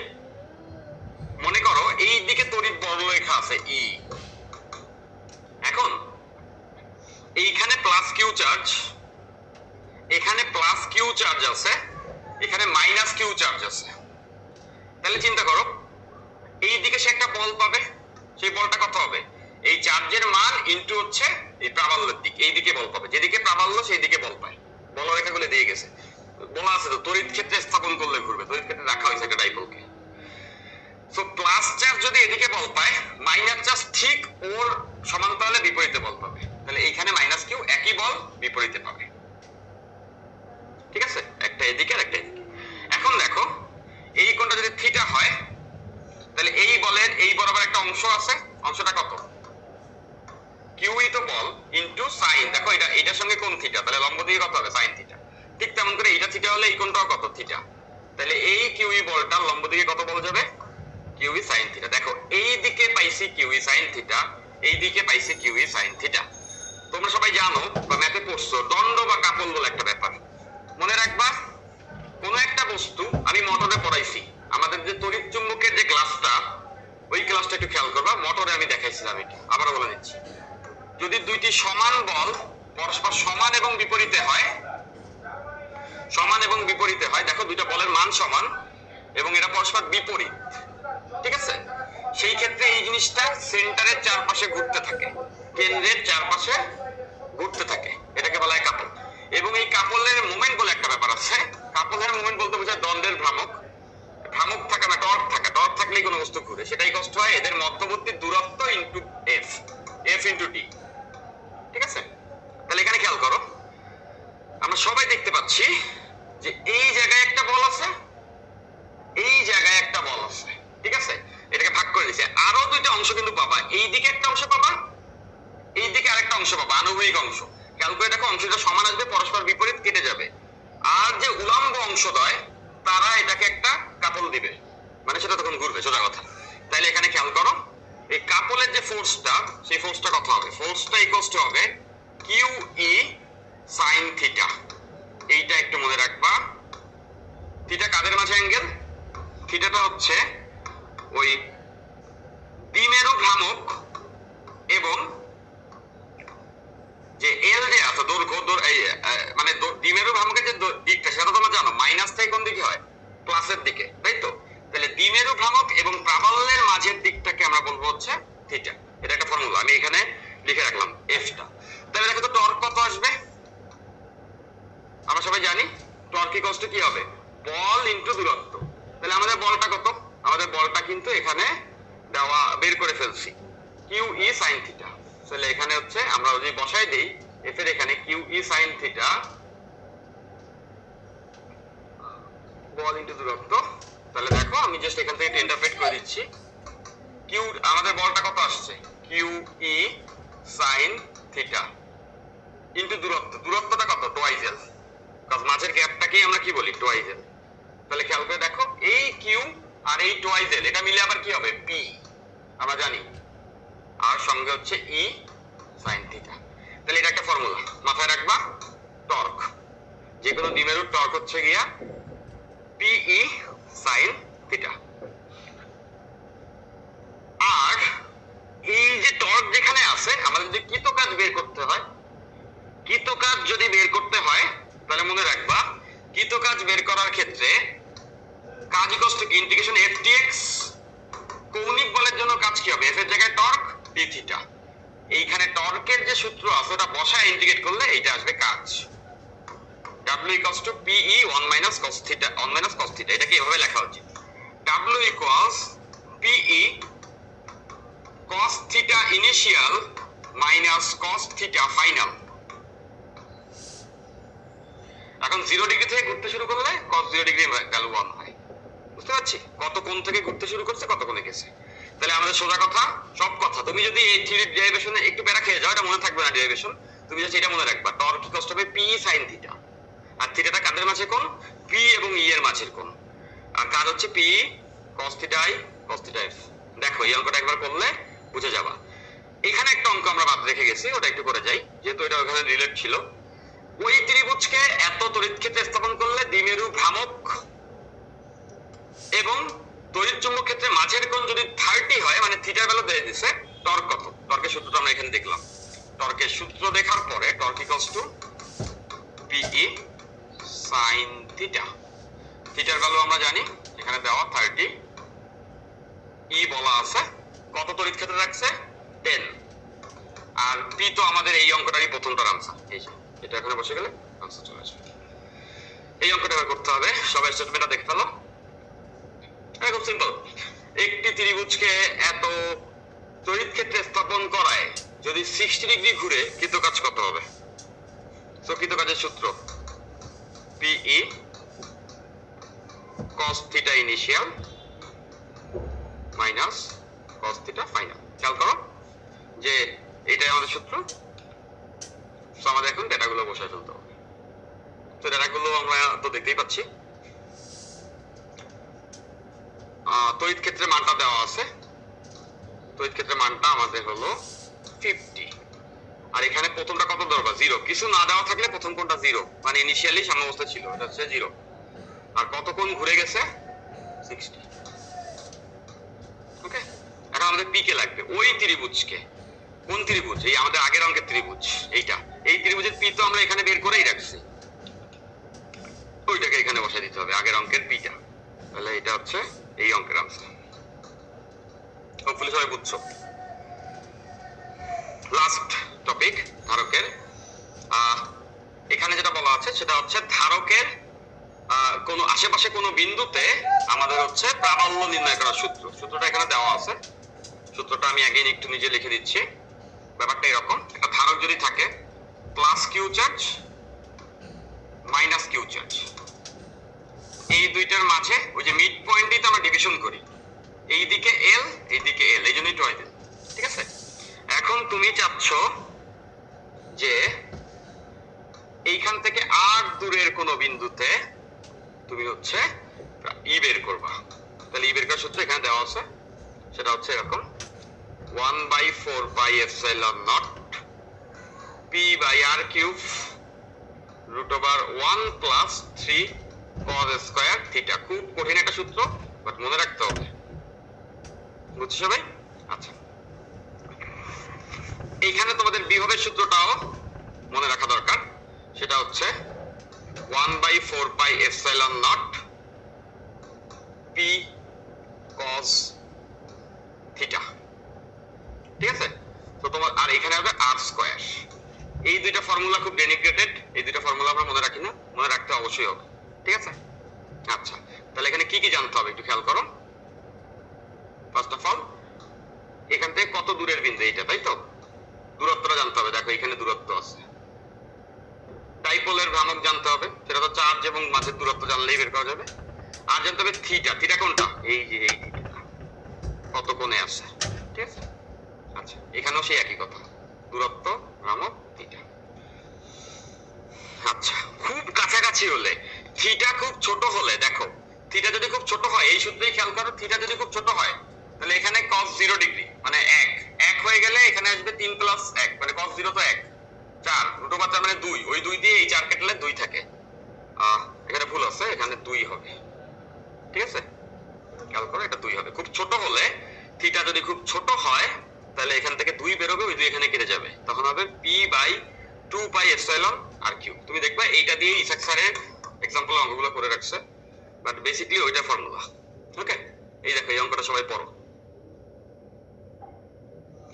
বলেছে একটি দ্বিমেরু ভ্রামকের চার্জ 5 কুলম্ব, মাঝের দূরত্ব দেওয়া আছে দ্বিমেরুর মাঝের বিন্দু হতে খুব কাছাকাছি অবস্থানরত 5 মিলিমিটারে প্রাবল্য কত হবে? তো আমরা দেখছি খুব কাছাকাছি হলে সূত্র এটা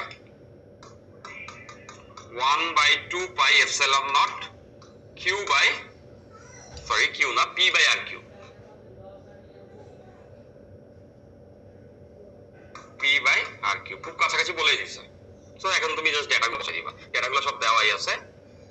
চার্জ এই পি বের করতে হলে লাগবে কি, চার্জ ইনটু তাদের মাঝে দূরত্ব, চার্জ মাঝের দূরত্ব হচ্ছে 2 মিলিমিটার, মানে 0.002, ঠিক আছে?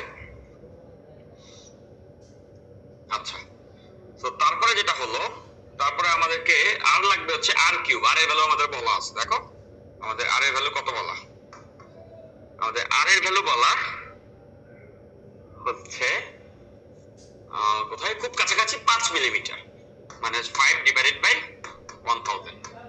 ওকে, আচ্ছা এখানে আমি একটু ডেটা পয়েন্টটা ভুল লিখছি, এটা কারেক্ট করে দিচ্ছি। 2 মিলিমিটার তো মানে 1000 দ্বারা ভাগ করে নিলেই হচ্ছে এরকম। আচ্ছা, তো এখান থেকে আমরা পেয়ে যাবো প্রথমটার আনসার। খুব কাছাকাছি বললে অ্যাঙ্গেল থাকে না।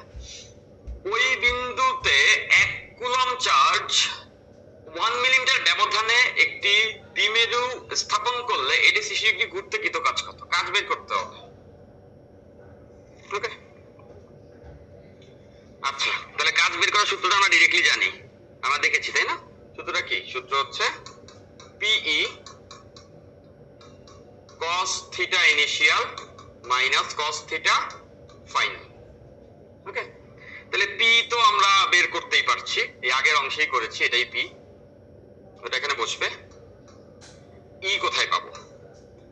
বলছে ওই বিন্দুতে 1 কুলম্ব চার্জে ও এত মিটার ব্যবধানে একটি দ্বিমেরু স্থাপন করলে, চার্জে এত মিটার ব্যবধানে। আচ্ছা ফাইন, তার মানে এখানে ই বের করার জন্য এই সূত্রটা ইউজ করব আমরা, 1/4 pi epsilon not Q by R square. এটাই তো প্রাবল্য বের করার সূত্র। এই কিউটা হচ্ছে আমাদের বলা আছে, মানে বেসিক্যালি ব্যাপারটা কি রকম, একটা চার্জ রাখছি, এটাকে কিউ প্রাইম বললাম। এইখানের জন্য এখানে একটা ফিল্ড হইছে, মানে একটা বলরেখা বের হইছে ই এর দিকে, এদিকে সে এইখানে একটা দ্বিমেরু রাখছি, এই যে প্লাস মাইনাস, তখন এই দ্বিমেরুটা এখানে ঘুরতেছিল, তো এখানে রাখলে ঘুরে। তাহলে এটা কত? 1 কুলম্ব চার্জ কত ব্যবধানে রাখছে? 1 মিলিমিটার, 1 ডিভাইডেড বাই 1000 মিটার। এটা এখানে বসাইলাম, এখান থেকে পেয়ে যাব হচ্ছে ই, সেই ইটা এখানে আসলো। আর পি তো আমরা আগের অঙ্কে বের করে রাখছি, থিটা এটা কত, 0 ডিগ্রি থেকে ঘুরতে শুরু করছে, ফাইনালি কততে গেছে? ফাইনালি গেছে হচ্ছে 60 ডিগ্রিতে। আচ্ছা, এটাই আমাদের অঙ্কটার কারেন্ট ইলেকট্রিসিটি। কিন্তু কারেন্ট পর্যন্ত আস্তে আস্তে আমরা কি করছি, আমরা 4 ঘন্টা ক্লাস করে ফেলছি, ঠিক আছে? তো তোমরা যারা আমাদের এইটা অনেক বড়, কারেন্ট ইলেকট্রিসিটি খুবই ডেলিভারেট, এখান থেকে তোমার অবশ্যই 10 মার্ক থাকবে বুয়েটে। সো তোমরা ম্যাগনেটিজমের ক্লাসটি যারা করেছো, এই ক্লাসটি আমাদের ফ্রি ছিল এবং আমাদের এই অ্যাপেও দেওয়া আছে, তারা দেখেছো যে ম্যাগনেটিজমের দুটি চ্যাপ্টার ছিল। একটা ছোট চ্যাপ্টার ছিল চলতড়িৎ, দিক পরিবর্তিত তড়িৎ বা হচ্ছে এসি কারেন্ট, সেটা কিন্তু আমি ওই দিনকে পড়াই নাই, কারণ ওইটা 4 ঘন্টার ক্লাস হয়ে গেছিল। 4 ঘন্টার বেশি পড়াইলে তোমাদের মাথায় ঢুকে না এট আ টাইম। তো এখন যেটা হয়েছে সেটা হচ্ছে ওই জায়গার এসি কারেন্ট চ্যাপ্টার 5 সেকেন্ড ইয়ারের, আর সেকেন্ড ইয়ারের এইখানের ডিসি কারেন্ট মানে চলতড়িৎ, এই দুটোকে মিলায় আমি একটা স্পেশাল ক্লাস দিতে চাই, ঠিক আছে? স্পেশাল ক্লাস মিন্স এটা 3 ঘন্টার একটা ক্লাস নিব, যে ক্লাসটাতে দুইটা কারেন্ট নিয়ে খুব ডেলিভারেটলি পড়াবো, যাতে করে বুয়েটে আসা 10 মার্কের অঙ্কটা তোমরা সবাই পারো। সো আজকে 4 ঘন্টা ক্লাসকে আমরা এলংগেট করব না, তোমাদের নরমাল শিডিউলে ফিজিক্সে যে কয়টি ক্লাস আছে 9টি, একটি ক্লাস আমি তোমাদেরকে গিফট করতেছি, আমি একটি ক্লাস তোমাদের জন্য বেশি দিব। সেখানে চলতড়িৎ এবং দিক পরিবর্তিত তড়িৎ এই দুইটা কম্বাইনলি থাকবে। আর এইটার উপর দিয়ে তো বুঝতেছই এর ভিতরে বহু জিনিসপত্র আছে। ওকে, এবং তোমরা অনেকেই রিকোয়েস্ট করলা, আমি দেখলাম ভালো করে পড়ায়েন, এটা বলছো অনেকেই, খুবই ভালো করে পড়াবো, এত ভালো করে আমরা কারেন্ট পড়বো যে কারেন্ট পড়তে পড়তে তোমার কারেন্ট চলে যাবে। তো বেসিক্যালি এই ক্লাসটি আমি একটা স্পেশাল ক্লাস চলতড়িৎ এবং দিক পরিবর্তিত কারেন্ট এই দুটাকে মিলাই করব, ঠিক আছে? এখন তোমাদের অনেকে এটা থাকে ভাই আজকে কেন এটা হলো না, তোমাদের বলতেছি এটাই, 4 ঘন্টা একটি ক্লাসে দুটি চ্যাপ্টার যে কেউ শেষ করে দিবে, মানে যে কোনো ইনস্টিটিউশন বা হয়তো বা তোমাদের শেষ করে দিবে, বাট আমরা এটা পারি না। যতটুকু পড়াইতে হবে তার থেকে বেশি পড়ানোর চেষ্টা করি, কজ তোমাকে তো বইটা টিকাইতে হবে, এটাই তো আমাদের উদ্দেশ্য, ঠিক আছে? তাহলে সেক্ষেত্রে একটা ক্লাস নিতে নিতে যখন 4 ঘন্টা হয়ে যায়, সেটা অবশ্যই তোমার জন্যই হয়, তোমাদের জন্য আমরা উদ্দেশ্যমূলত ভাবে সর্বোচ্চটা দেওয়ার জন্য ক্লাসটা অনেক বড় করে ফেলি, যেটা আমাদের প্ল্যানেও থাকে না, but just to help you out we can do every single thing, ঠিক আছে? তাহলে অবশ্যই তোমার জন্য একটা এক্সট্রা ক্লাস দিয়ে আমরা ওই দুটি চ্যাপ্টারকে নিয়ে একটা চমৎকার ক্লাস করব, চলতরিৎ এবং দিক পরিবর্তী কারেন্টের। এবং মনে রাখবা, একটা ক্লাস শুরু হইলে ব্যাপারটা এরকম চিন্তা করবে, একটা গাছ যখন লাগাও, সে তুমি একটা গোলাপ গাছ লাগাইছো, গোলাপ গাছ লাগাইলেই কি সুবাস ছড়ায় তোমার বাসায়? ছড়ায় না। গাছের যখন লাগাইছো, গাছটা বড় হয়, পাতা গজায়, আস্তে আস্তে একদিন তুমি দেখো যে সেখানে একটা গোলাপ ফুল ফুটছে। রাইট? এটা কেন বলছি? ক্লাস যখন শুরু হয়, ক্লাসে পূর্ণ মনোযোগ দিয়ে তোমাকে ওয়েট করতে হবে। ঠিক আছে? গাছটি বড় হবে, মানে ক্লাসটি বিল্ড আপ হবে, একটা পর্যায়ে গিয়ে গোলাপ ফুটবে, একটা পর্যায়ে তুমি সুবাস পাবা। বুঝতে পারছি? লেগে থাকতে হবে, লেগে থাকতে হবে। যারা ক্লাসে ছিলে, যারা এই ভিডিওটি পরবর্তীতে দেখবা, সবাইকে বলছি, সবার উদ্দেশ্যে বলছি, তুমি এই মুহূর্তে স্টাডি যে স্টাডি আসো, কামড়ে ধরে, আঁকড়ে ধরে লেগে থাকো এটার সাথে। ইনশাল্লাহ সাফল্য তোমার ছাড়া কারো হবে না। তো আজকে ক্লাসটি পুরোটা সময় তোমার সঙ্গে ধন্যবাদ। আমি নিয়াজ মোর্শেদ ফয়সাল আজকের জন্য বিদায় নিচ্ছি। দেখা হচ্ছে নেক্সট ক্লাসে।